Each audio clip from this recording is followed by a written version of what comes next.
viens d'acheter ce harnais pour ma chienne pour pratiquer le canicross.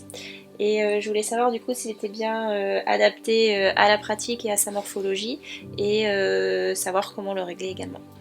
Parfait, donc vous avez choisi le harnais Phoenix de la gamme ALM. Donc c'est un harnais qui est très bien adapté pour la pratique du canicross. C'est un harnais qui est vraiment étudié pour préserver l'intégrité physique du chien dans les sports de traction. Donc là on voit un petit peu le harnais qui est posé sur le dos de votre chienne. Vous voyez bien qu'il n'est pas vraiment adapté, en tout cas bien réglé pour l'instant. Donc évidemment qui dit réglage du harnais, qui dit beaucoup de points de réglage sur le harnais, dit un minimum de connaissances pour le régler de manière performante sur votre chienne. Donc on va retirer le harnais de votre chienne et puis ensuite on va le régler comme il faut. Bon voilà, donc on a procédé au réglage. Donc comme je vous l'ai expliqué, il y a différents points sur lesquels il fallait faire attention. C'est un harnais qui est réglable en différents points, donc on a tout ajusté. La première chose à laquelle il fallait faire attention, c'était de bien régler au niveau de l'encolure, de manière à bien dégager les épaules. Si l'encolure n'est pas assez bien réglée, trop lâche ou trop large, ça peut descendre sur les épaules et venir gêner le chien dans son mouvement. D'accord ? Donc ça c'est la première chose. La deuxième chose, c'est de faire attention à ce que les sangles ici latérales passent bien sur la cage thoracique du chien, de manière à ce que ça ne vienne pas la gêner dans sa respiration. Et puis la troisième chose qui est aussi très importante, c'est que la partie motrice chez le chien, donc qui est la partie arrière, ne soit pas entravée par le harnais sur son dos. D'accord ? Donc là, regardez, quand vous mettez le harnais un petit peu en tension, vous voyez bien que le harnais est bien posé sur votre chienne et qu'il n'y a aucune sangle, aucune partie qui vient gêner le chien sur ses articulations. D'accord ? Donc ça c'est la première chose. Ensuite il y a une chose qui est très importante à noter, c'est que vous avez deux réglages ici au niveau des sangles ventrales.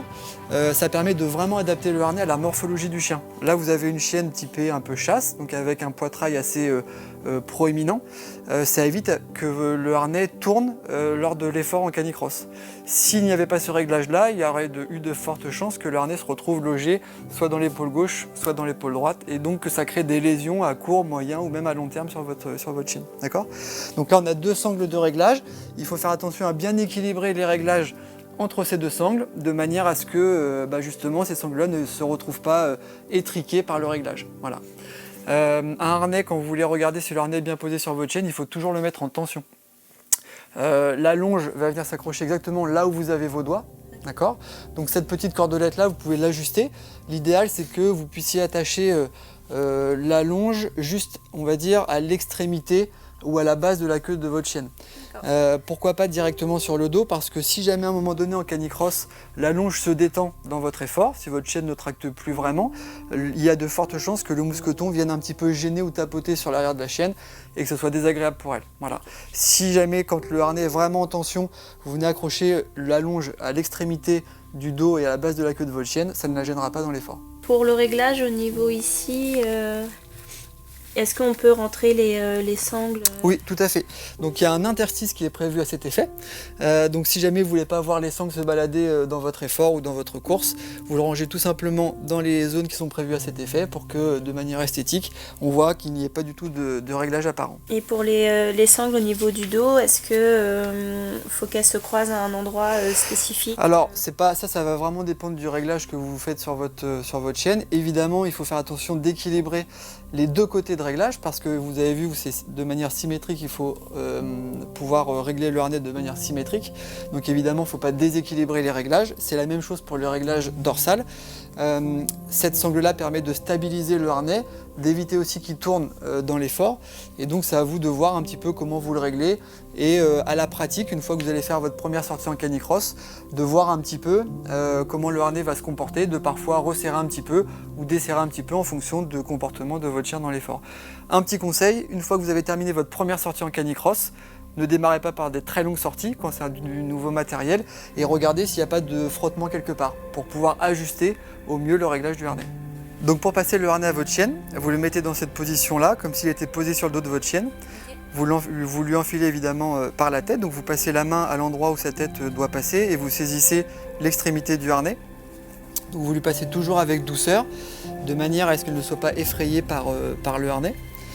Ensuite, vous lui passez tout doucement la patte donc dans l'espace qui est prévu à cet effet, toujours avec beaucoup de douceur. Bien souvent, quand on passe le harnais à un chien, le chien n'a pas encore fait d'effort, donc les muscles sont très froids, les articulations aussi. Donc il ne faut pas faire des mouvements très amples de manière à ne pas lui faire mal. Et puis vous faites la même chose de l'autre côté, voilà. Toujours avec beaucoup de délicatesse, voilà. Et ensuite, vous le dessinez comme ça sur votre chienne et vous lui posez. Ok. Juste un petit conseil pour le réglage au niveau des sangles. C'est un système qui est un petit peu unique et particulier. Donc là, vous voyez, vous avez un scratch. Alors le scratch, c'est pas ce qui fait le réglage du harnais, mais c'est ce qui vient fixer les deux sangles l'une sur l'autre. D'accord. Donc pour le régler, il faut dans un premier temps passer votre doigt entre les deux scratchs pour plus qu'il y ait d'adhérence entre les deux sangles, et puis vous tirez naturellement sur le réglage, et là vous pouvez tout à fait la desserrer. D'accord.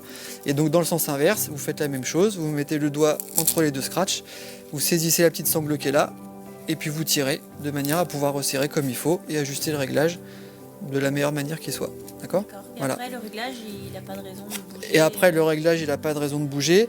Par contre, ce que vous pouvez faire une fois que le réglage est optimal et réalisé, c'est de pouvoir mettre un point de couture de manière à fixer définitivement les sangles.